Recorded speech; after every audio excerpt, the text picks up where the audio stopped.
Well, Kristen, we know that you have also been working on Apollo et Daphne with the Royal Opera House within the COVID period.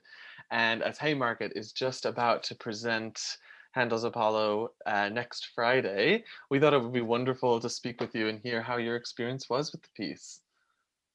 I'd done it a couple of times before in concert performance and enjoyed it and thought, yeah, it's good music. But this was the first time I'd done it staged, and it was a very visceral staging, lots and lots, very, very active. The singers were totally out of breath all of the time, but they still managed to sing. And it wasn't really until I put it on stage and we actually staged it and bringing it to life in that way that I realized what an amazing piece of music drama it is. I mean, really, it's a story of an attempted rape and a suicide. Not to be too mournful about the whole thing, but I mean, it's a very dark little piece. And if you think about the way that Dafne comes in, first of all, with this unbelievably beautiful, happy Felicissima Quest'alma aria with pizzicato strings and a beautiful solo oboe, and she's just totally content. Nothing bothers her. She's just in this wonderful aura of love for Diana. And then there's a short recitation where Apollo introduces himself, and we immediately turn, and she suddenly becomes absolutely terrified. And her dialogue is haughty, saying, you know, I love only Diana. But the music tells a different story, which is the great thing about Handel. The music shows us how terrified she is with this running bass, this amazing, these sort of stabs in the violins, and then the suspensions. So again, as I said, that's the thing that makes Handel so amazing, is the contrast between what's being said and what he also tells us in the aria itself. Sort of Wagnerian. Yeah, absolutely Wagnerian. Fabulous. What do you think, Craig? What's your take on it? Absolutely. And I was curious to know what did you do an overture for it? Yes, we picked, and then it's funny, Chase told me that you're doing the Agrippina overture, which we thought of doing, but in the end, and I think that's a very good choice that you've done. I think it's the right sort of menacing sort of quality to it. But we had to do it, it's something that opened the whole evening.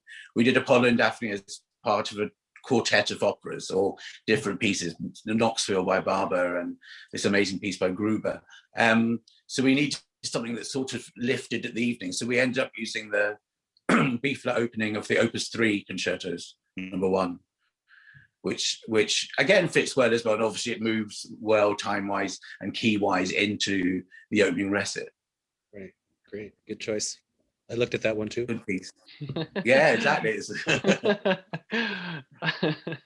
I love that. But I think you're right, actually. I think if it had been solely Apollo by itself, I picked the Agrippina overture, I think. Well, it's got those serpentine things in the violins.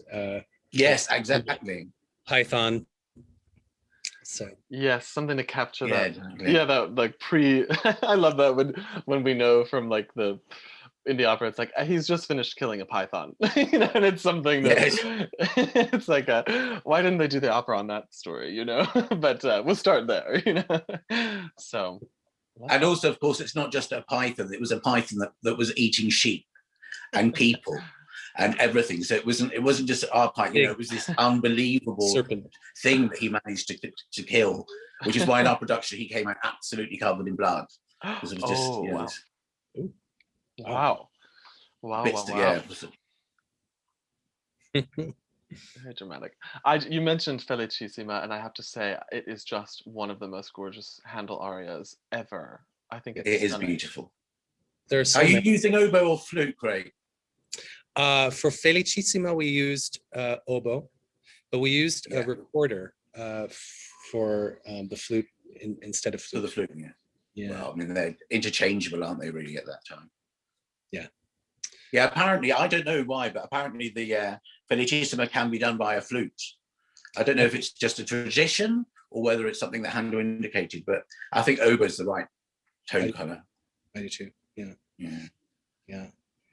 We love the chase scene as well at the end, with the violin solo and the bassoon virtuoso lick. Oh, it's fantastic, isn't it?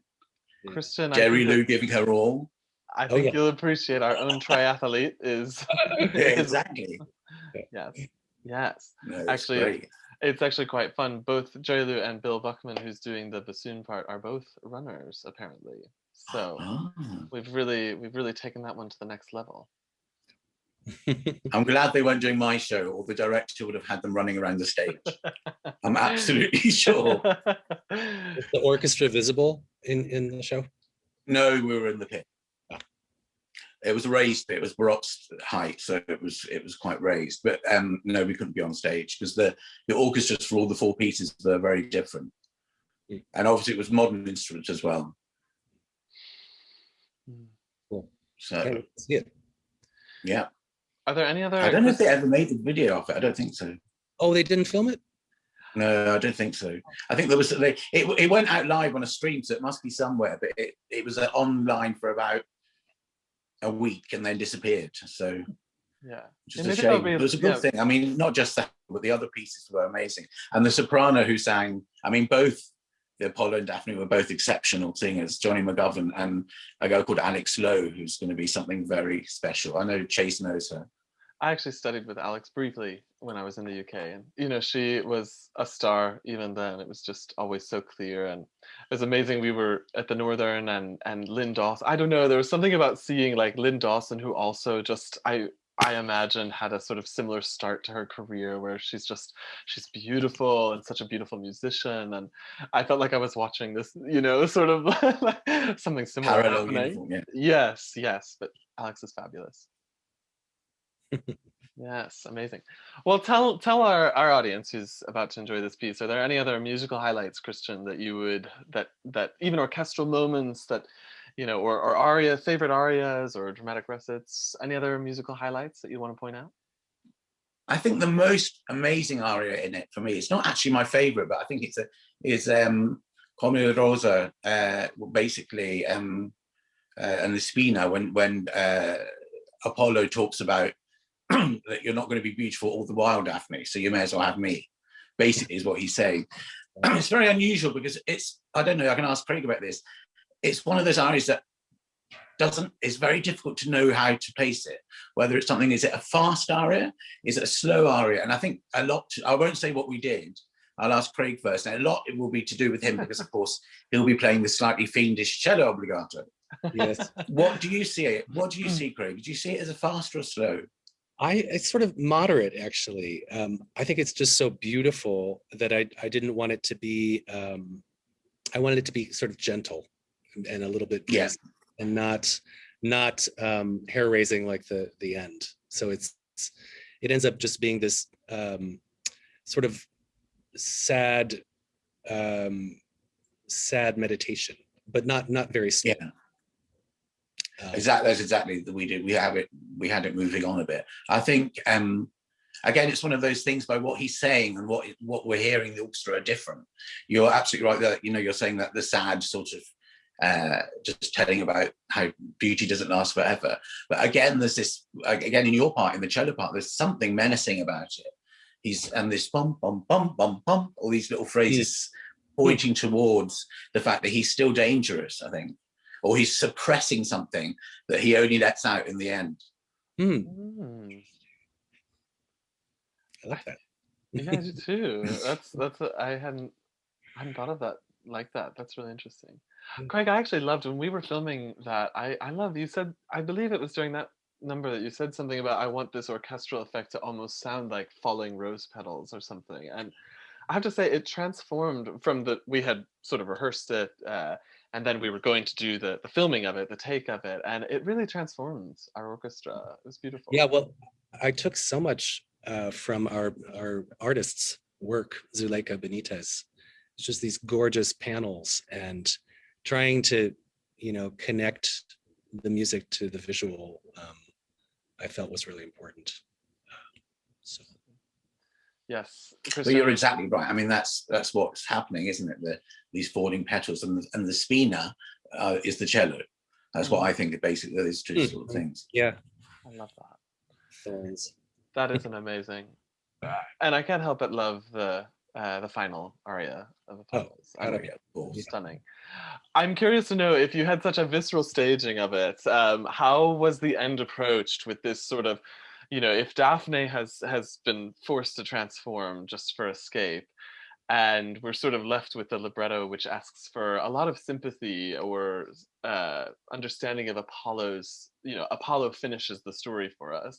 What did your production do, Christian, with that? So we had basically the stage was basically the entire stage of the Royal Opera House, which is huge, with nothing on it. One of the conditions of this quartet of operas was that nobody had anything much of a stage. We had one tiny tree hanging.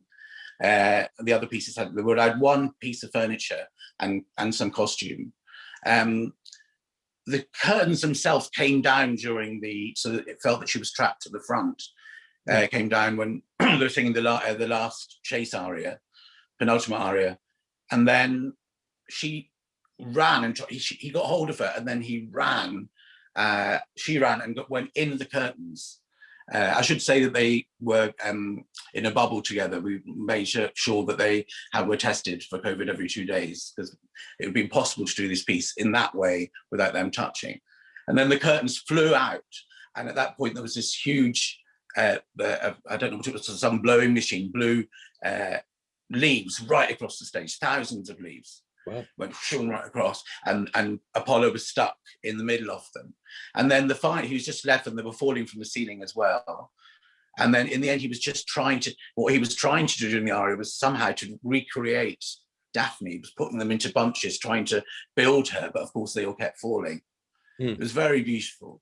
Wow. And it also gave it kept the energy up. It was very easy for that last one to become just a bit of a dirge lament, and it's not. He's still, I mean, I think he finally sees the error of his ways, at least at that moment. We don't know what he does afterwards, but he definitely, I think he believes that he was in love with her, even though he'd only seen it. But also the fact is that Cupid has fired his dart at him when he saw Daphne, so he was totally transformed. We had a light that basically acted as Cupid, that was constantly dancing with him, and finally, when he saw Daphne, it pinged right on his heart, and it expanded on his chest. So we sort of saw how it worked. Simple but very effective, actually, as yours are. I mean, I saw your aces. I mean, it's not semi-staged, but how would you describe it? Because of our filming process, it appears that way, but behind the scenes, I have to tell you, everything is really sort of choreographed so that the singers don't have a lot of contact with each other. So it's not truly staged, but there is an element of sort of like through narrative with a few entrances or a few moments, like to sort of make connections through the story. But a lot of it came through the magic. No, I don't know. I would say that's as staged as these pieces can be staged like that. I would say it just doesn't. Originally they would have probably been certainly more similar to that than our crazy one in London. But I still think I thought Aces was great. Oh. And also the staging thing is, an important thing of the staging is that they sing from memory, which is the biggest thing. That's the bit, and also that they communicate the emotions that they're going through, which they all did. I mean, that's the thing that matters, really. Yeah, and using appropriate gestures and exactly. Simple movement, I think it is really effective.